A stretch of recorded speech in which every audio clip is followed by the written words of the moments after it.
नमस्कार और आज की इस खास चर्चा में स्वागत है। आज हम एक ऐसी जगह की पड़ताल कर रहे हैं जो अपनी खूबसूरती के लिए तो जानी ही जाती है, पर उससे भी ज्यादा एक गहरे अनसुलझे रहस्य के लिए। हम बात कर रहे हैं भारत के पूर्वोत्तर राज्य असम के एक छोटे से गांव जतिंगा की। बिल्कुल, असम की हरी भरी पहाड़ियों और वो जो घने जंगल हैं, उनके बीच बसा ये गांव ज्यादातर समय तो आप कह सकते हैं बिल्कुल शांत रहता है। लेकिन साल के कुछ खास महीनों में ये जगह एक ऐसी पहेली बन जाती है जिसने मतलब दशकों से वैज्ञानिकों और स्थानीय लोगों सबको उलझा रखा है। हाँ, और ये पहेली जुड़ी है पक्षियों से। हर साल मानसून के ठीक बाद, खास तौर पर कहें तो सितंबर से नवंबर के बीच, यहाँ एक बहुत अजीब और दुखद घटना घटती है। सैकड़ों पक्षी, और वो भी अलग अलग प्रजातियों के, पता नहीं कैसे रहस्यमयी तरीके से यहाँ आके मर जाते हैं। हमारे पास जो जानकारी है, मतलब जो स्रोत है, वो इस घटना की गंभीरता को बताने के लिए इसे पक्षियों का आत्महत्या स्थल या बर्ड्स सुसाइड पॉइंट तक कहता है। हालांकि ये शब्द शायद पूरी कहानी ना बताते हो। ये शब्दावली हाँ निश्चित रूप से थोड़ी नाटकीय है, लेकिन ये उस अजीब व्यवहार को दर्शाती है जो पक्षी यहाँ दिखाते हैं।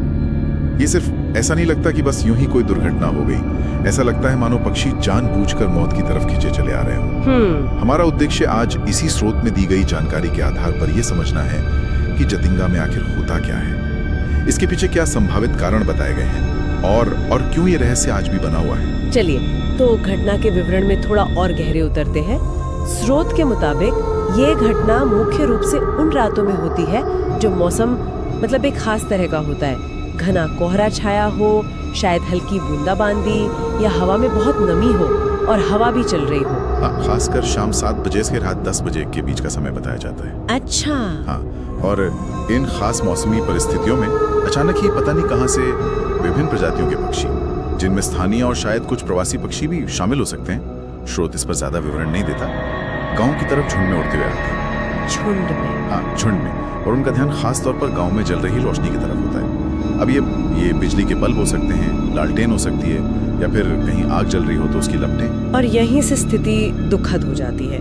ये पक्षी रोशनी की तरफ इतनी तेजी से और शायद इतने भ्रमित होकर आते हैं कि वे सीधे घरों की दीवारों, पेड़ों या खंभों से टकरा जाते हैं। जोरदार टक्कर होती होगी। हाँ, टक्कर इतनी जोरदार होती है कि कई पक्षी तो तुरंत ही मर जाते हैं। स्रोत ये भी बताता है कि कुछ पक्षी टकराने के बाद एकदम से नहीं मरते, घायल होकर जमीन पर गिर पड़ते हैं, और तब वो अजीब तरह के सुस्त, मतलब जैसे अर्ध बेहोशी की हालत में होते हैं। अच्छा।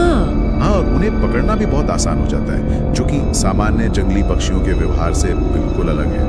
वो भागने या उड़ने की कोशिश भी नहीं करते। ऐसा लगता है मानो उनकी सारी चेतना या दिशा ज्ञान ही खत्म हो गया। बिल्कुल। और स्रोत में इस बात का भी जिक्र है कि ये पक्षी सिर्फ ऊंची इमारतों या पेड़ों से ही नहीं टकराते, बल्कि कभी कभी वे उड़ते उड़ते अचानक जैसे गोता लगाते हैं और जमीन से भी टकरा जाते हैं।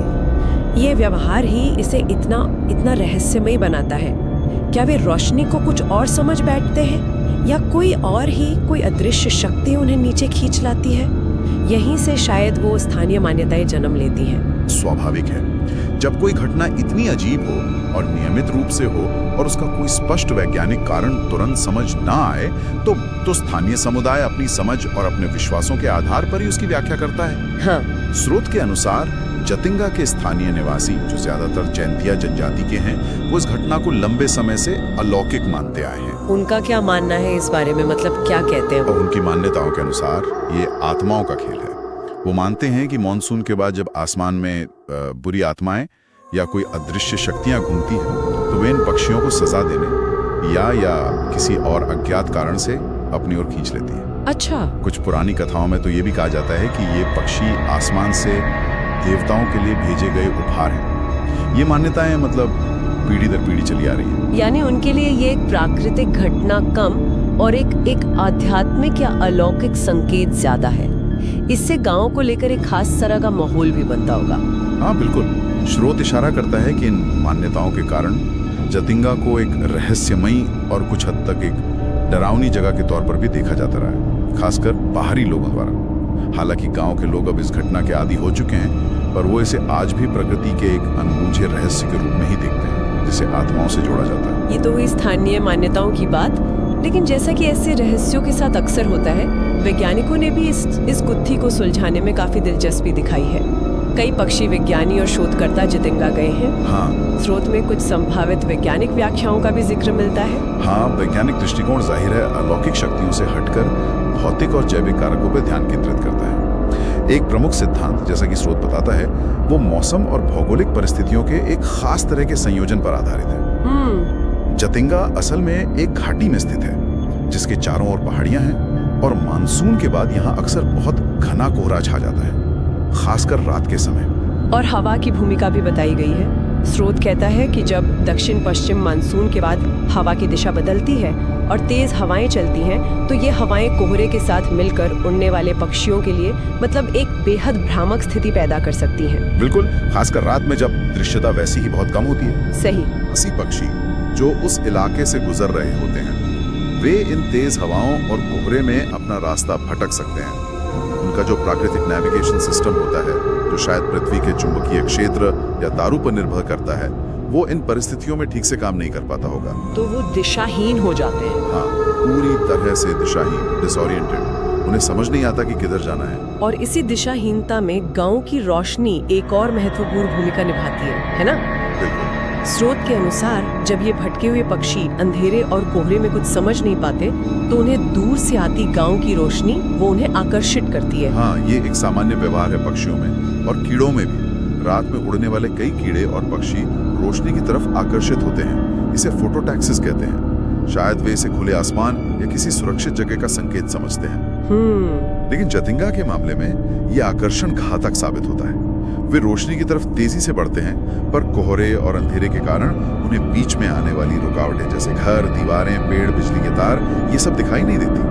और नतीजा होता है जोरदार टक्कर। तो वैज्ञानिक व्याख्या के अनुसार ये आत्महत्या नहीं बल्कि भयंकर दुर्घटनाएं हैं, जो खास भौगोलिक स्थिति यानी घाटी, खास मौसमी परिस्थितियों जैसे कोहरा, हवा, नमी और कृत्रिम रोशनी के एक घातक संयोजन का परिणाम है। हाँ, सुनने में तो ये काफी तार्किक लगता है। हाँ, लगता तो है। यह निश्चित रूप से घटना के कई पहलुओं की व्याख्या करता है। मौसम, दिशाभ्रम और रोशनी का आकर्षण, ये सब मिलकर एक खतरनाक स्थिति पैदा कर सकते हैं। इसने कई लोगों को समझाया है कि ये कोई भूत प्रेत का काम नहीं, बल्कि एक प्राकृतिक यद्यपि दुखद घटना है। लेकिन और ये एक बहुत बड़ा लेकिन है जिसका जिक्र हमारे स्रोत में प्रमुखता से किया गया है। हाँ, और वो लेकिन ही इस रहस्य को जिंदा रखे हुए है। अगर ये सब सिर्फ मौसम, कोहरे, हवा और रोशनी का ही नतीजा है, यानी प्राकृतिक और भौगोलिक कारकों का एक सामान्य परिणाम, तो फिर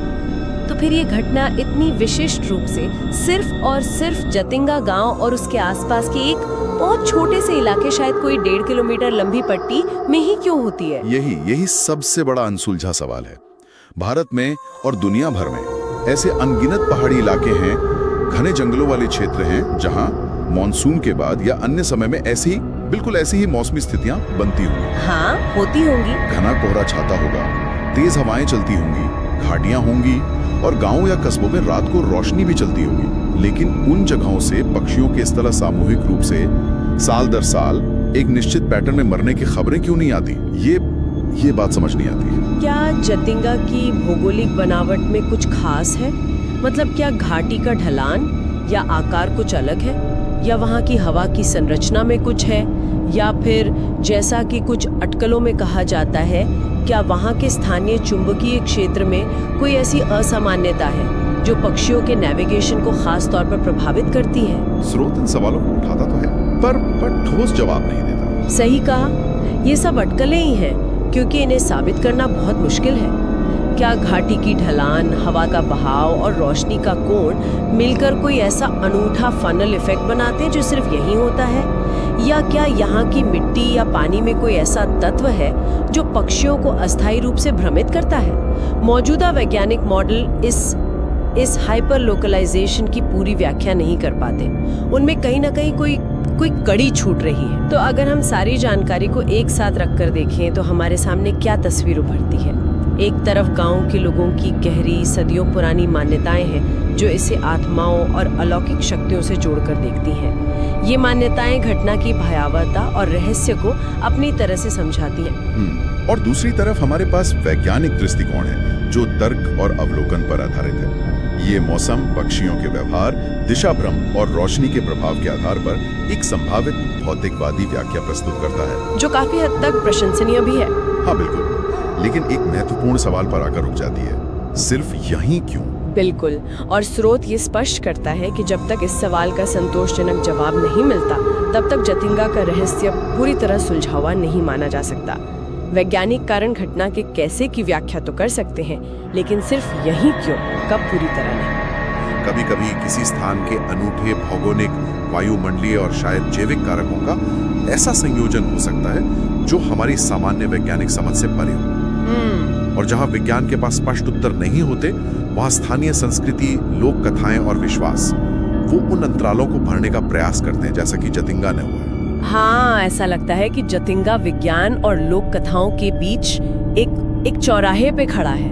एक तरफ आधुनिक विज्ञान इसे समझने की कोशिश कर रहा है, दूसरी तरफ स्थानीय परंपराएं इसे अपनी कहानी में बुनती आ रही हैं, और बीच में है वो बेजुबान पक्षी जो हर साल इस रहस्यमयी मौत की तरफ खिंचे चले आते हैं। तो संक्षेप में कहें तो हमने जतिंगा की इस अजीब और दुखद घटना पर उपलब्ध जानकारी की गहराई से पड़ताल की।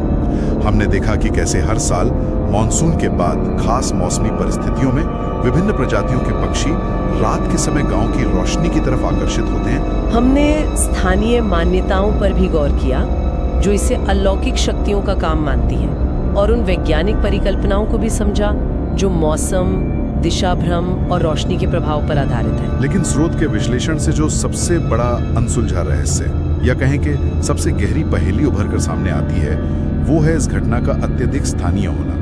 इसका सिर्फ जतिंगा के एक छोटे से हिस्से तक ही सीमित रहना। हाँ। मौजूदा वैज्ञानिक स्पष्टीकरण, चाहे वे कितने भी तार्किक लगें, इस भौगोलिक विशिष्टता का पूरी तरह से जवाब नहीं दे पाते हैं। क्यों सिर्फ यही? ये सवाल हवा में लटका हुआ है। क्या यहाँ की हवा के दबाव में कुछ खास है? क्या पहाड़ियों का कोण और घाटी की संरचना मिलकर हवा और कोहरे को इस तरह केंद्रित करते हैं जैसा कहीं और नहीं होता? या रोशनी के प्रकार और उसके कोण का कोई अनूठा प्रभाव है?